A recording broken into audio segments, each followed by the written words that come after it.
Okay, so we're going to go ahead and record this one for the students at home. And I have a temporary one up there now in case my internet connection failed me this morning, but this looks like it's working brilliantly. So I'm very, very happy about that. But let's go ahead and hit the share screen. And we're going to go and talk now about the origins of our governments and the origins of our laws. And now I'm going to just quickly summarize what we've done so far. Now, we've got view here, present, there we go. All right, so we started out talking about the importance of laws, the rule of law. Biden cannot spend any money that Congress hasn't given him. He can't enact any sort of program unless he's authorized by Congress. You can't just make stuff up as president, right? And so we're governed by the rule of law, and that's governed in the Constitution. Constitution limits the president to doing the things that Congress has authorized. So what he's doing is seeking an authorization from Congress through bill, getting the bill through to become a law. All right, now, where do written laws first get written down? Well, the first recorded instance, you remember, was Hammurabi's Code, over almost 300 laws written on these stones throughout the Babylonian kingdom. Okay, so that was kind of the first time that we know that laws were written down, that people could actually read them and study them. But there's other written laws that were also written down by religious groups that have a big impact on laws today. These religions established cultures, they established ways of life and all this kind of stuff. And if you lived, for example, in one of the Jewish kingdoms, you would have been following Jewish law for sure. But if you lived in a captivity in Babylon, which happened for a time, you had to obey Babylonian law and your own religious law. But the Jewish law was really influential on Jesus, who was a Jew, and the early Christians were Jews. So a lot of the laws found their way in. 10 Commandments is the best example, found their way in there. Same thing with Muhammad, grew up in the same area around Jewish communities, around Christian communities. And so the legal system created under Islam as a lot of root that comes directly from the original Jewish laws. Now, in the United States, these legal systems found their way into the Roman Empire. We'll explain about how that happened later, into the Roman Catholic Church, into Western Europe, and into the legal systems of England and France. And those legal systems influence us directly. Spain influenced the legal systems of Central and South America. All of that is what we call the Judeo-Christian heritage. We didn't have people from Islam settling America. It was Christians coming over from, on the Mayflower and so on, to America that brought this Judeo-Christian legal heritage with them. So we can't underplay that. That's important to know about. When we get to the Greeks, though, we're talking about a different kettle of fish. We're not talking about a religious society and living under that, like Egypt. Egypt would have been a very religious kind of place, and you followed the rules and the laws based upon their religion. In this particular case, the Greeks, though, had hundreds of city-states, all doing things differently, all had their own patron gods. Yes, they were religious, but they weren't bound by that. They basically were independent people, individuals. You would fit in there today, because that's a lot how Americans are. We have lots of different religions, lots of different things, and we basically do things more on an individual basis. And in some ways, our individualism comes from this period of Greek history. It's kind of an important little thing to know. But at any rate, they had all these little policies, which little governments, little tiny city states, and all had a different politic. All right, all had a different way of doing things. One of the most common was tyrants. We talked about them. Capable rulers are ruled by popular support from their elite group of aristocrats. And I'm sorry about this phone. Darn it! I think this was my. Just have to decline that. I should have turned that off. Okay, so there we go. And so here we have, tyrants, capable rulers take power by their own means, usually with popular support. But today, often we associate tyranny with negativity. Tyrants are always bad, right? No, as we know, that it's just a term that describes a style of government, and it can be both bad and good. For example, Draco went too far with his draconian laws in order to punish people that didn't support the laws and didn't support the way he wanted to do things. That didn't work.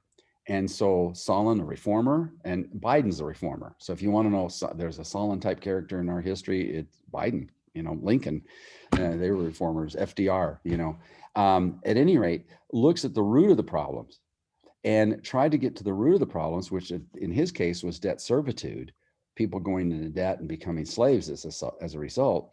That would cause some social unrest.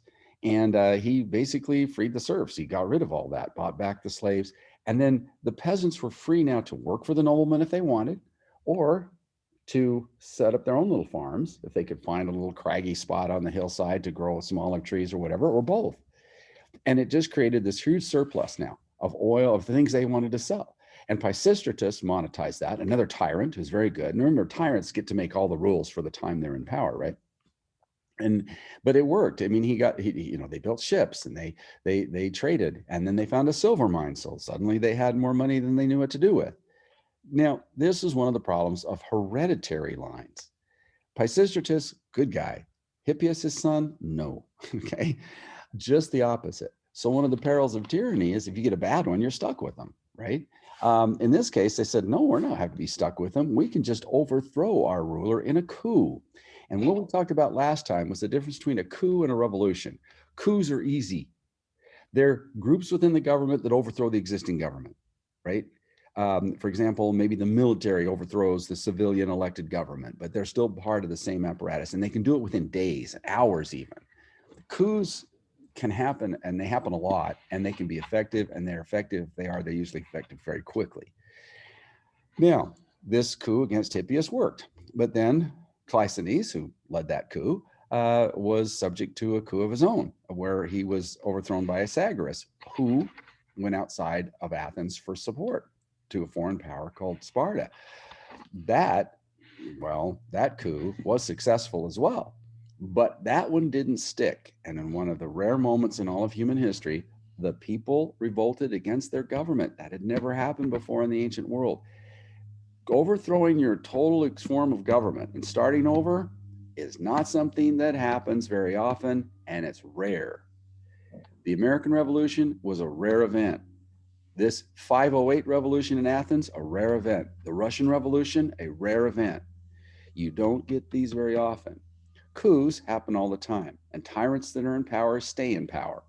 They're very seldom knocked out of power. It's hard to overthrow a tyrant, as they're learning to do, and this is, of course, tyrant in the negative sense. This dictator, military leader, dictator, left over from the Stalinist era, Lyshenko, he pretends to have an election that he always wins. And when the people protest that, he just puts them down with military force. This would-be revolution died in its tracks. It's happened last semester, but it's not going anywhere. Revolutions are hard. Look at Myanmar. Myanmar, the leader, Aung San Suu Kyi, you see her right here. She's the prime minister. She was overthrown, put in jail by the military. They did that in a matter of hours. It's not going to be reversed. Despite the people wanting their votes respected, they wanted to go to democracy. It's going to be a long, long struggle if it happens at all. Coups are easy. Revolutions, like completely dismantling the military and starting over, your country over, I don't know. I don't think it works. And then look at this one. Here's Putin. Putin got himself elected back in the days when they actually did have democracy in Russia briefly. That didn't last very long. But then he got himself in power, maintained that power through a bunch of extra legal kind of ways. And now he runs the country as an autocrat, no less an autocrat than Cyrus the Great, with a group of ruling oligarchs that control all the economy and the businesses of that. And those few people are billionaires. Meanwhile, the people of Russia are struggling. Their population is declining. Their life expectancy has eroded. It's a bad situation, and it's getting worse. Now, an opposition leader right here, Alexei Navalny, finds that himself poisoned twice by Putin's agents. When you control the CIA type organization, which they call the GRU, and they used a chemical poison that was actually radioactive to try to kill him, not once, but twice, while he was in a foreign country, by the way. And so Putin's serious. Here's this guy being hauled away. He went back to Russia to run against Putin, and they threw him in jail. Revolutions are hard. Hong Kong's learning it the hard way too. It wanted self-rule from China. It had been an independent colony under the British for 100 years, but China's not buckling. This is called the umbrella revolution, because they all wear masks and wear umbrellas and things, because the facial recognition technology the Chinese have to spot people that they think are troublemakers and to arrest them, and to have these secret trials and all that kind of stuff. They don't want to put themselves at risk, so they use umbrellas and masks to try to hide their identity when they're out protesting. But this isn't going anywhere either. It's been going on for more than a year, and China's not backing down. So when you see the revolution of 508 in Greece, it's one of those rare moments, and that's why we still talk about it. We talk about the few rare times it works as if it's commonplace, and it's far from the truth. So here we have a group of people not bound by dogma that did something radical one day. They changed things dramatically. Now, let's get to the term here. Liberal means change. Conservative means keep things the same, right? Now, this democracy was limited, but it was a big change compared to what they'd come from. One person rule to 30,000 to get a chance to make the rules and laws. That's pretty big. We also know that among that 30,000, people with talent and skills who had never had a chance to shine before rose up. We call that meritocracy. But the point I want to make now that we've talked about coups and revolutions is I want to talk about, autocracies versus democracies. Now, what we've got is a clash that is epic between an autocratic Persian Empire and a newly minted, brand new little city-state that is committed to a new form of government called democracy. And these two could not be more polar opposite in terms of approach. One person in complete control versus 30,000 people who get to determine their own fate. What a difference. And too, here's the key. The key to Persia, the key to Russia, the key to China, the key to some of these other forms of government, if you will, is obedience. Obey. Whereas the Greeks were all about independence. I get to do what I want to do. And we're going to vote, and we're going to decide a majority rule, and it's a whole different ball game. So when we jump through some hoops here, I'm going to jump ahead. What we have is this autocracy of Cyrus the Great wasn't very old either. These two forms of government are relatively new, coming along at the same time and literally growing into each other, as if they're going to smash into each other in some sort of violent war, which is exactly what happens. Let's go back to Cyrus. We saw how the democracy was created in Athens. Let's now figure out how the empire was created, and just 50 years before, not very much longer before. Cyrus the Great was the head of the Persian monarchy. He was king. And that works on a small scale, but he decides to go after an empire, not an empire, but a kingdom next door, which is a rather large one, the Medes, and beats them. And in doing so, forms a new kind of thing, not a kingdom anymore, but an empire. And he realized that new forms of government were needed to rule it. It was not going to be ruled the same way. You can't hardly see this on this chart, but you see there's little lines here. And each of these was broken into what we would call a state or a province, right? So just think this is the United States, and it's got 50 little states, and each state has a governor, but the governor isn't elected by the people. No. The governor is appointed by Cyrus himself and owes complete allegiance and fealty to Cyrus as the leader, right? And that's what makes it an autocracy. I think this map actually shows it a little better. There's the Persian kingdom right here, right, where Cyrus took over. This is 559. And then he conquers 9 years later the Median kingdom, which is pretty big. So you put the two together and suddenly you got something going on called an empire. And it becomes an empire when Cyrus divides it up into little chunks and puts a governor over each one and demands his three demands. His demands were simple: pay your taxes, obey the law, right? Don't rebel, and provide troops for the military should we need it for collective defense. And then he goes on and does what People would have thought from the Iranian plateau, this is more, you'd have to consider this Hickville in the ancient world. This was like out in the sticks. And so these people from the sticks invaded civilization. They took over Mesopotamia. And he conquered the Babylonian kingdom. He conquered the Syrians, who everybody hated, by the way. Anyway, he conquers the Fertile Crescent, and then he conquers this area called Lydia, which is along the Ionian coast, and in doing so, takes over a few little Greek city-states. Now, his son Cambyses would take over Egypt, which meant mega wealth. So now they had two of the great empires of the ancient world under their control, of the great lands between two rivers, Mesopotamia and Egypt. And then they were also on the Indus River. So they had connected three of the world's ancient civilizations together into one massive empire. That's what makes this different. And he managed to govern it through this new system called autocracy, and a regime of local governors allowing complete loyalty to him and them all working together to keep everything working. And it did work. This empire thrived. It reached new heights of both the economy, of education, of lifestyle, of safety, of security. Cyrus was kind of a beloved guy within the area of his empire, right? Where he runs into trouble is with the Greeks. So he becomes a victim of Greek history, and Greek writes him in as a villain. But not everybody was writing him in as a villain. For example, Jewish people had been, many of them, their kingdom had been destroyed by the Babylonians. The Babylonians had taken them into captive here in Babylon. They lived there for a long, long time. He came and liberated them, sent them back to their ancestral home and let them rebuild their temple. So he's a hero in the Bible, but he's not a hero to the Greeks, because the Greeks, of course, now this is like the epic battle between David versus Goliath, if you want to use the biblical reference, but that's really what it was. And so we're going to trace that battle. But the systems he set up worked. It allowed him to rule, instead of a local area, a large area, right? And the British Empire would do the same thing. You ever wonder why English is the largest spoken language in the world today? It's because of the British Empire. The British Empire was the largest empire ever created.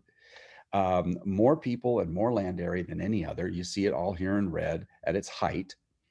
At one point, it did include some colonies along this coastline. You might have heard of them. They're now called the United States of America. These colonies rebelled in a revolution. Rare. Nowhere else did this happen in the British Empire. Gandhi managed to pull it off a little bit later, but not with war. He did it with peace. But when you look at this empire, the biggest empire ever created, half of Africa, all of India, Australia, New Zealand, Borneo, you go all those parts of South America. Look, Canada. Canada's still the biggest country in North America. And they managed to hold on to that. How? Same way. They established local governors, gave some local control, let people keep their local cultures. Why didn't the French up here rebel in the American Revolution and join our side and take this part of Canada and make it part of the United States today? Because they were being treated with respect in terms of their Catholic religion. And they thought, well, this is fine with us. The truth of the matter is they learned from the American Revolution. They learned how not to do it. They got burned here. They made some mistakes, big ones. And they learned from those mistakes, and it allowed them to grow and grow and grow. But they did this with a monarch, with a monarchy. See, Americans like to say, oh, monarchies are bad. Well, yeah, that's just our revolutionary propaganda, thanks to an author by the name of Thomas Paine. The truth of the matter is, you can have a good monarchy and a bad monarchy. Monarchy is just one individual ruling with hereditary power, but this is now an enlightened monarchy, a European invention, where you have a parliament actually making the rules, and the king's more or less a figurehead. It's not unlike the American system. The American system, we don't call our president king. We could, but we call him a president, and we don't do the hereditary thing, right? So they're elected for 4 years, and then we switch them out 4 or 8 years. You don't do that with kings. They're in there forever. That's really the difference. The kings back in this day had tremendous power, like a president does today, had to work with parliament, but parliament had to approve things or they couldn't get things done. And this system of government, which is very eerily similar to our own, look how successful it was. Now, I think it's an improvement to have a president. I think if you get a good president, that's great. Get a bad president, you don't have to endure them for 4 years or 8 years and they're gone. So the truth is, I think, you don't trust that the family can maintain a good leader time and again, time and again. That was what Cyrus had going. He had an autocracy where he had these governors called satraps. He offered people some local autonomy, local control, keep your own religion, that kind of thing. And then he had good descendants. And one value of monarchs and autocrats, if they do it right, they can train the next generation to do the job well. It's called born to the purple. You're born into this, like the royal family of England. They basically train. It's a family business. They train the monarch how to be a monarch in today's world, right? So the next king, William, will have been probably the best trained person on the planet. Is he going to be a good king? Yeah, probably. Mostly they are. But this is what happened here. In Persia, they had a pretty good run of successors to Cyrus. Cyrus ruled for 29 years, which means he brought stability to his own empire. If we had an earlier guy named Alexander the Great who conquered an area, who was going to, in the future, is going to conquer an area bigger than this Persian Empire, but he only lived one more year and died, didn't solidify control. Cyrus, by living 29 years, solidified things, got it solid. Now, his son Cambyses III conquered Egypt, as I showed you on the map, and it expanded even better. Darius also expanded, and he was the one faced with the first revolt coming from the Ionian coast and the Greeks. But he was capable. And so if you have hereditary, as long as those leaders are capable, fine. But what happens if you get a Hippias? What happens if you get a Draco? You can't depend on heredity, right? Heredity can let you down. Anyway, now moving back to this story. So with this massive empire now established and working on all cylinders and providing peace and prosperity to all the people here, the economy had never been better, the education level never been higher. There's a lot of advantages to a big empire like this. Why is the United States more successful than, say, a smaller state like Cuba? It's because of our size and our scale, right? We have a lot more to work with. Okay, so they had a lot to work with, but then they took over a bunch of Greek city-states along this Ionian coast. One of them in particular, and you know how the Greeks are, well, just a little bit about the Greeks, right? For the last 50 or 60 years, about the same time that the Persian Empire is forming and expanding, the Greeks are scattering throughout the Mediterranean world, even into the Black Sea. Basically what happens is a lot of these little city-states, there's not enough agriculture to support a large population in that little area. So the descendants have to move. They get on boats and they take this island and they take this island and maybe they take this coastline of Ionia and maybe they move to Cyprus, maybe they move to Italy, they move into the Black Sea. So they scattered all over. So the Greeks are scattering, right? So they're expanding, but not in a unified way. It's just kind of all random. And now they're going to run into one of the most organized kingdoms ever, or empires, that has taken this part, this part, this part, and now it's right up along their coastline. And it's taken part of the Greek city-states too. So this is now an inevitable clash. There is no way the Greeks are going to stop growing, and there's no way the Persians are going to stop growing, and they're growing into each other. As they do, there's this revolt in Ionia in 499. Now, in 499, Ionia is a Greek little city-state that has been captured, and they ticked off. And so they marched down to a little the capital city of the province of the satrap, burned the capital city down. That cannot be tolerated by the Persian Empire. That act alone of rebellion could not be tolerated. Set a very bad example for everybody else, including Egypt and Mesopotamia and so on. So they had to respond. They had no choice but to respond. So they put together a large army, marched on Ionia, and tore it apart. Literally, the city was torn apart, stone by stone, brick by brick, and the entire inhabitants of the area were hauled off into slavery. There you go. Mess with us, and we're going to mess right back. That was a message for the whole Persian Empire, a message which was received, by the way. Okay, now here's the next thing. Then they say, now who are the terrorists that helped them?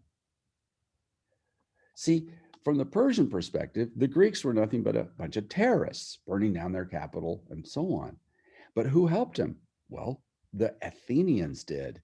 The Athenians sent some ships and some supplies. It wasn't much, but it got on the radar of the Persians. Who helped them?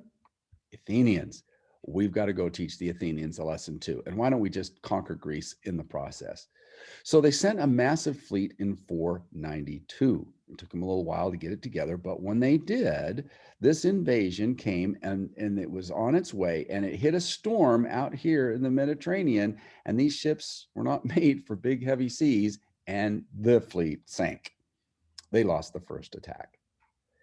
2 years later, they put together another invasion. They are so wealthy, they are so rich, they have so much coastline, so many ships along this coastline. They had the ships from the Egyptians, from the Phoenicians, from other Greek states even, and they put together another fleet and sent a 30,000 man army, maybe larger, to go and burn Athens to the ground. That was the goal. The Athenians have spies. And so the spies told them what was going to happen. And so they sent a runner by the name of Phidippides, 144 miles. He ran all the way to Sparta and back.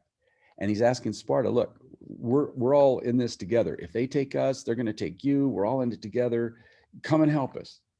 The Spartans just looked at him and said, no way. First of all, they did some omen things and, read the signs, and the signs were bad. But they said, it's your problem, not ours. And so the Athenians realized that they weren't going to get any support.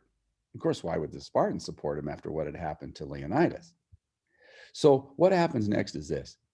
A rather smallish Athenian hoplite citizen army pounded together their weapons, got themselves here, kind of trained, and they lined up along a hillside at the beach area where the Persians were landing, about 26.2 miles away from Athens.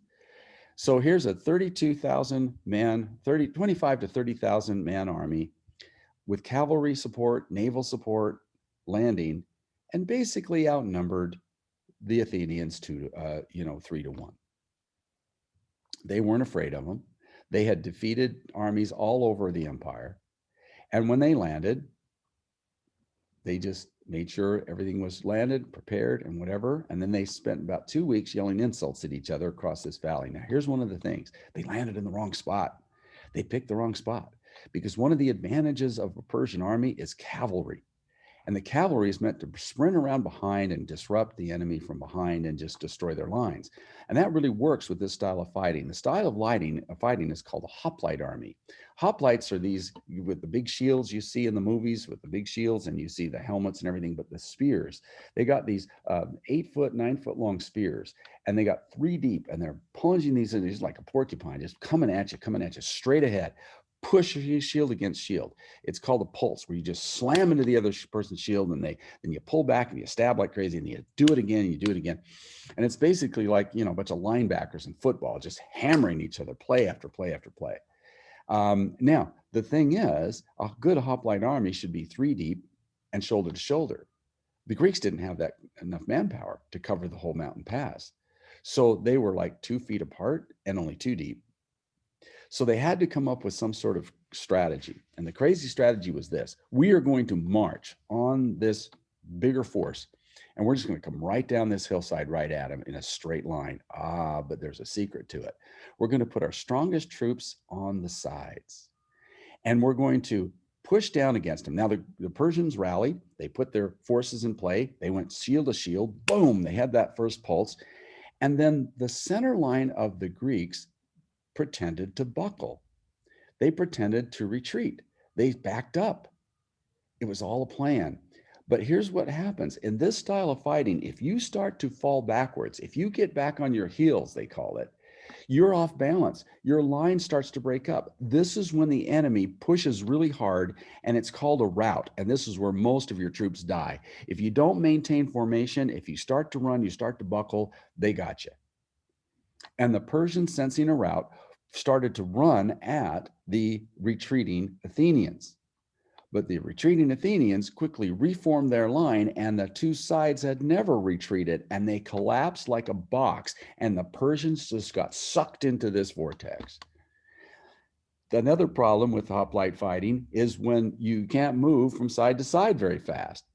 And so if they crush you like a box and you're suddenly you're crushed in a small area, you can't move to the left and to the right. You're only built to fight forward. They slaughtered the Persians that day. 10 or 15,000. It wasn't even a close fight because of the strategy. There are stories of the Persians rushing to their ships. They got into a rout. They started to run away. And the Greeks just had a field day. And there were troops that literally swam back to their ships, got their hands up there to pull themselves aboard, and they used swords to cut their arms off. It was that brutal. But the Athenians won. Here is this small, little, tiny democracy takes on the superpower of the world. It's far beyond David and Goliath stuff, and they win. Now, one of the famous stories from this is Phidippides, that same runner that ran to Sparta and back. He ran the 26.2 miles or 40K back to Athens and yells, "Nike, victory," and then dies on the spot. Probably of dehydration, lack of electrolytes, things that can get marathon runners today. But this is the inspiration behind the modern marathon race that we have at the Olympics. Now, if we had a little more time, which I don't think we do, I would spend some time talking about the Olympics, and that's maybe where we should leave it. I'm just going to leave it with this. Is suddenly this little fledgling democracy with really not much going for it had just defeated the superpower of the world, the autocracy, with all its might. Now that is going to give you a little bit of confidence going forward. And both these forms of government are less than, well, 10 years old in the case of Athens and 60 years old in the case of Persian autocracy. So this is a real test. Whose system is the best? All right, well, that's a good place to stop. Let's do it right there. And we'll catch you guys in a couple of days.